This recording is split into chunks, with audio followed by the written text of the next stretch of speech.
Naghahanap ko ba ng prime property sa abot kayang halaga? Townhouse na abot kaya, very convenient pa, at very accessible? Welcome to Amaya Series, Nuvali.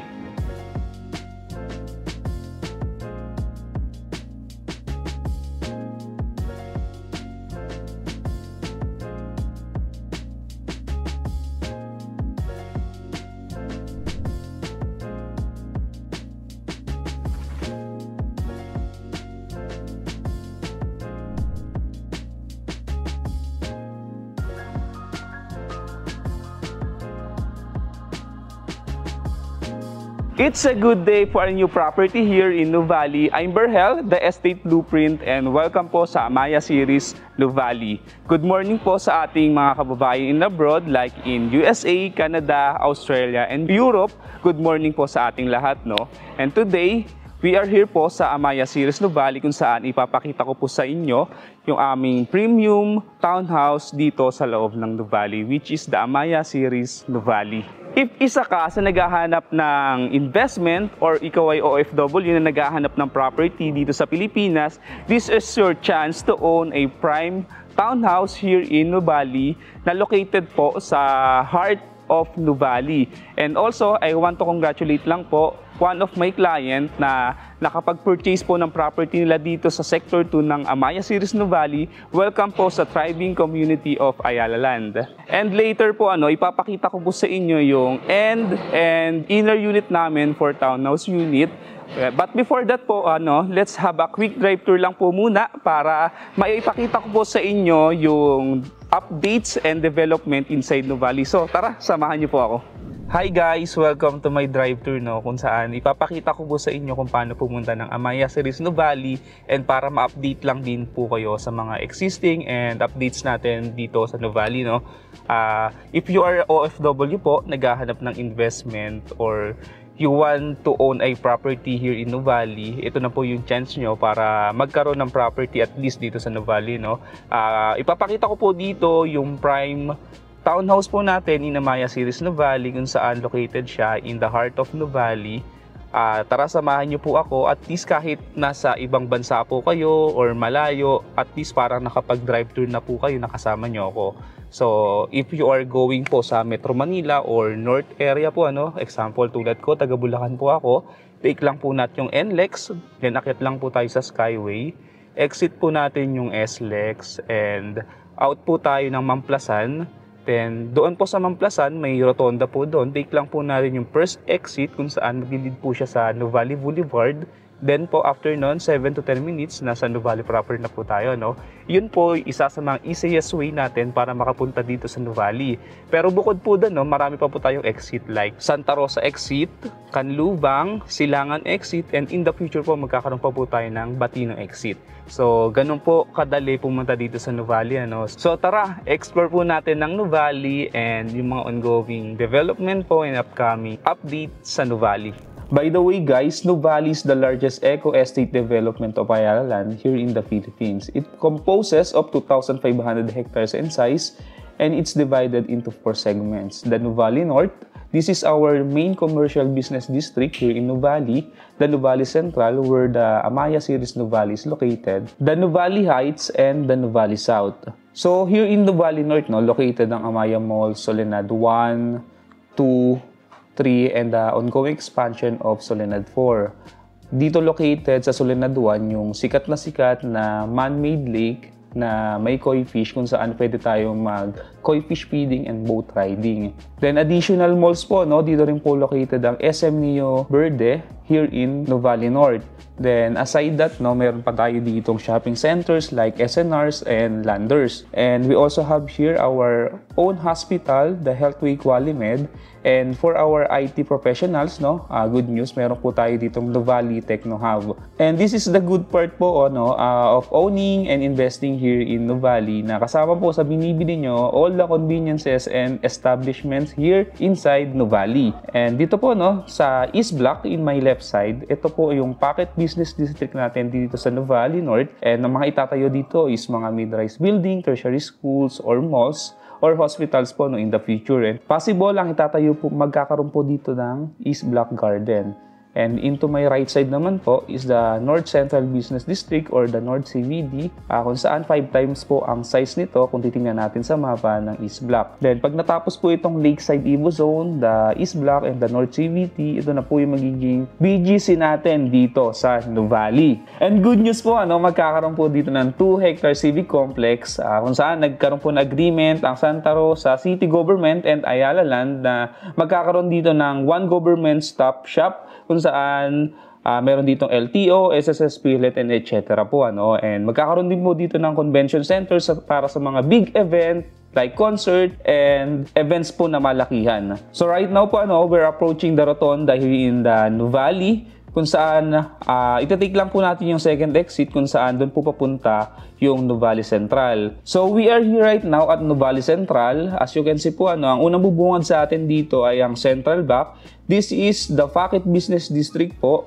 na matatagpuan dito sa Nuvali Central. Ang mga possible pang itayo dito in the future is mga mid-rise buildings, malls, condos, mga tertiary schools, or bank na magiging convenient po para sa ating mga residente dito sa Central Block. And dito po located ang ongoing construction na Mary Mart and the shops na possible po sa katapusan po ngayong taon, 2025 is operational na daw po ito, And dito sa Nuvali Central, located ang isa sa mga schools natin dito, which is the Xavier Schools, and bukod doon, meron pa po tayo dito Miriam College and Everest Academy. And dito din po sa Nuvali Central located ang pet-friendly condominium natin, which is the Solara Park Stories Nuvali. If you want po na makita yung mga sample units natin for Solara, I will put the link below kung saan para mapanood nyo po ang details natin for Solara. And dito, pakita ko lang din po yung pinaka main road natin dito sa Nuvali called the Nuvali Boulevard para at least mas ma-appreciate nyo lang po yung kalsada dito sa Nuvali. So pag nandito po tayo kay Solara, take lang po natin tong left turn. Then after po nito, mga 1 to 2 minutes drive lang po is kakanan naman po tayo kung saan dito po located ang premium townhouse natin, which is the Amaya Series Nuvali. And ang kagandahan po sa location ng Amaya Series Nuvali, located po to sa heart of Nuvali, and ang kapitbahay nyo lang naman po dito yung Luz Cara na ka-level po ng Forbes Park sa Alabang. Welcome sa Amaya Series Nuvali, our first ever townhouse community here in Nuvali. The land area is approximately 12.2 hectares inside with generous open spaces and amenities. Kung naghahanap po kayo ng property in a very limited budget, this townhouse is perfect for you. We have 3 sectors here in Amaya Series. Our Sector 1 launched last October of 2020, and in expand of 4 to 6 months po ay na-sold out agad itong units natin dito sa Sector 1. And for our Sector 2 naman po, may mga very limited na lang pong available units, and kung meron man po ay nasa 6 to 8 months na lang po ang pay term fee natin. And good news po to all our investors, ngayon ilo-launch na po namin ang Sector 3 here in Amaya Series Nuvali, kung saan mas makakapili po kayo ng best location for you. And ang kagandahan po sa pag-i-invest nyo dito sa Amaya Series Nuvali, hindi lang po bahay ang makukuha nyo, you also enjoy the access to clubhouse for events, swimming pool, basketball court, landscape area, jogging path, and parking spaces for guests and visitors. Sa likod ko po ay ang aming model house for inner and end unit. This model house is called the Series 65, kung saan 2-story floors na po siya with 65 square meter, composed of 3 bedrooms and 2 toilets and bath. And ang kagandahan po, pag end unit ang kinuha natin, ang minimum lot cut po is 85 square meter. And kapag inner unit naman po ang kinuha natin, ang minimum lot cut is 65 square meter. Tulad po sa mga existing subdivision natin here in Nuvali, before po yung ating property line, meron po tayo ditong walk path and planting strip before po yung gutter ng ating kalsada. Ito po, nagbibigay po siya ng magiging parang wider pa po yung property natin dahil dito sa generous space na to. And para po mas ma-appreciate natin yung unit natin, tara, pasukin po natin para mapakita ko po sa inyo yung itsura dito sa loob. Hi guys! Welcome to your new home. Ito po yung itsura natin for bare unit. Kung makikita nyo po, this layout called the open layout kung saan meron po tayong kalayaan kung saan natin gusto i-place yung mga furniture natin. Like example, kung gusto niyo po dito ilagay yung dining tables natin. Kung dito naman po living area, pwede po ano. Then ito po yung space natin for toilet and bath. And isa pa po sa i-highlight ko, no, kagandahan po sa Amaya Development and Ayala Property, very generous po siya pagdating sa mga windows natin. Makikita nyo, may windows tayo dito, may windows tayo dito kung saan mapopromote po siya ng natural lighting and ventilation para sa buong unit natin. So ang kagandahan naman sa mga gantong area, no, napaka-importante po sa mga pagpili natin ng proper furniture para at least mas ma-maximize po natin yung ganitong area. And kung may budget po talaga tayo, mas maganda mag-hire po na tayo ng interior designer kasi isa po iyon sa magpapaganda sa ating unit. And in this side naman po, ano, makikita nyo dito yung unit natin for kitchen kung saan naka-counter top na po tayo and laminated na po yung cabinet natin. And pwede po natin gawin dito, maglagay po tayo dito ng overhead cabinet. Then, in this area naman po, if end unit po ang kukunin nyo, meron po tayong access dito sa labas. And dito po, no, paglabas natin, pwede po tayo dito maglagay ng ating laundry area. Pwede natin itong gawin dahil may GFCI naman po dito nakaabang na outlet. And dito pwede tayo maglagay ng dirty kitchen. Pwede po natin i-maximize to dahil end unit naman po yung nakuha natin. Kung if ito po ang kukunin natin. And dito makikita nyo po, may very generous space pa tayo kung saan, kung gusto nyo maglagay dito ng table for coffee, pwede pa po kayo dito mag-bonding kung may pets kayo. Maluwag pa naman po ito, napaka-wider pa po. And for our fence, dagdag ko lang, pwede po tayo dito maglagay ng fence kung saan 1 meter solid and 1 meter for grills or glass. Tapos, kung gusto niyo naman po, pwede rin naman pong plant dahil very secured naman po yung community natin dito sa Amaya Series Nuvali. Okay, let's go. Ngayon, tingnan naman po natin yung mga bedroom natin sa taas para at least ma-appreciate nyo lang po kung gaano kalaki yung magiging rooms natin dito sa Series 65. Welcome po dito sa ating second floor. Ano? Dito, pag akyat po natin, ang unang bubungad po kagad sa atin na itong ating toilet and bath kung saan may mga fixtures na rin pong nakakabit and may provision na po for shower and water heater. Then dito po sa side na to, ito po ang bedroom 1 natin. Dito may 2 windows po siya na kagandahan. Hindi nyo po kailangan lagi magbukas ng ilaw dahil may access naman po yung lighting natin para at least makatipid po tayo sa power consumption. Ano? Then in this area naman po is our bedroom 2. Dito ang pinagkaiba lang po sa bedroom 1. Sa bedroom 1, dalawa po yung windows. And dito naman po is isa lang. And nakagandahan, mataas po yung ceiling natin. If ever gusto niyo po siyang paggandahin para mag-drop ceiling or cove light kayo for more accent po sa rooms natin, ay pwede po. And this area naman po, located ang ating master's bedroom.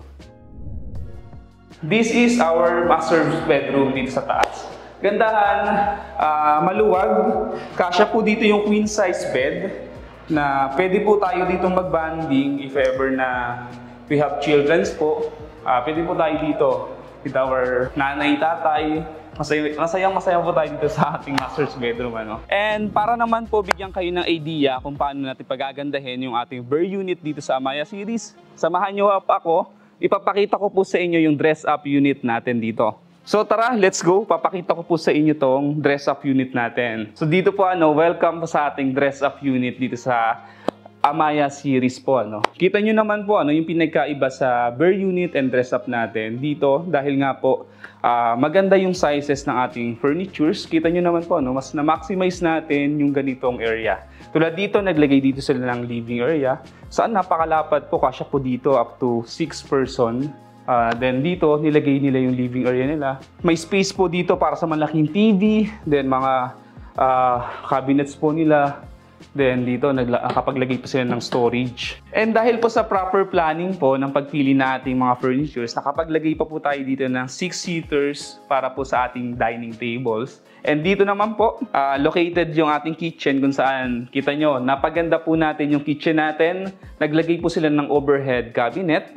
Then nakapaglagay pa po sila dito ng range hood tsaka lutuan. Nandito po located yung ref natin. Then in this side naman po, no, buksan ko lang po. Ayan. Dito po located yung ating laundry area. Then in this side, pwede naman po tayo maglagay pa dito ng dirty kitchen. And in this side naman po, located yung ating toilet and bath dito sa baba. And let's go! Para mapakita ko naman po sa inyo yung ating dress-up unit para sa ating bedroom. Excited na po ako. Tara, samahan niyo po ako. And kita niyo po habang umaakyat tayo, mapapansin niyo mataas po yung ceiling natin kung saan perfect na perfect po siyang lagyan ng chandelier. At least, di ba, mas magiging elegante pa po yung unit natin dito. Then tara, pakita ko po sa inyo yung ating bedroom. And tara po, pasukin natin itong bedroom 1 kung saan, grabe, napakaganda po. Kung i-compare niyo po siya sa bare unit natin sa kabila, eto na po siya. Dahil po sa proper planning natin and paglalagay ng interior design, ibang-iba po siya sa bare unit natin. And tara, puntahan naman po natin yung pangalawang bedroom. So in this side, no, nakapag-ceiling pa po sila dito dahil po mataas yung floor to ceiling natin. Kaya nakapaglagay pa po sila dito ng magandang accent for lighting natin. Then nandito located yung ating windows. Nakapaglagay pa sila ng cabinet dito and single bed. Pwede rin po tayo maglagay dito ng pull out. Para kung sakaling mas marami po yung children nyo, kasya-kasya pa rin po. And tara, silipin naman po natin yung master's bedroom. Ayun, kita nyo po dito sa ating inner unit, dito naman po located yung toilet and bath natin dito sa taas. And dito po kasyang-kasya pa yung queen size bed kung saan kasya si nanay, tatay, and mga childrens natin. Grabe, ganda ng unit na to. And now, our Sector 3 is open for LOI or Letter of Intent. If interested po kayo, ang kailangan lang po natin is just the reservation fee and hahanapan po namin kayo ng best location for you. Ang promo po namin is you can pay 15% down payment for 36 months. So, mahaba po ang ating payment term, no? And for the sample computation, ang option 1 po natin is you can pay 15% down payment and 85% naman po is for bank financing. You only need to reserve 30,000 as reservation fee and 27,000 monthly for 36 months. And for option 2 naman po natin, ito po yung may spot down payment. You only need to reserve 30,000 and 10% spot DP around 600K po. And magma-monthly po tayo for 5% in 36 months which is 9,000 monthly naman po. Then 85% naman po nito is for bank financing. And for the bank financing naman po, I can also assist you din po since I am also a home loan broker din po in our local banks. So every step of the way po makakasama nyo ako from reservation of unit, documentation, bank financing, up to turnover po ay ma-assist ko po kayo. So this is it. I do hope na nag-enjoy po kayo sa ating drive tour and townhouse tour here in Amaya Series Nuvali. And if interested po kayong mag-invest sa ating prime townhouse community here in Nuvali for as low as 9,000 per month after 10% spot down payment, you can message me po for your reservation of unit on my number 0966 205-8031. Open po siya for WhatsApp and Viber. And you can message din naman po on my Facebook page, The Estate Blueprint. Please don't forget to like, subscribe, and hit the notification bells for more update. So, para updated po kayo sa mga upcoming projects namin dito sa Nuvali. So, once again, this is Berhel Torreja, The Estate Blueprint, where your future home starts with a plan.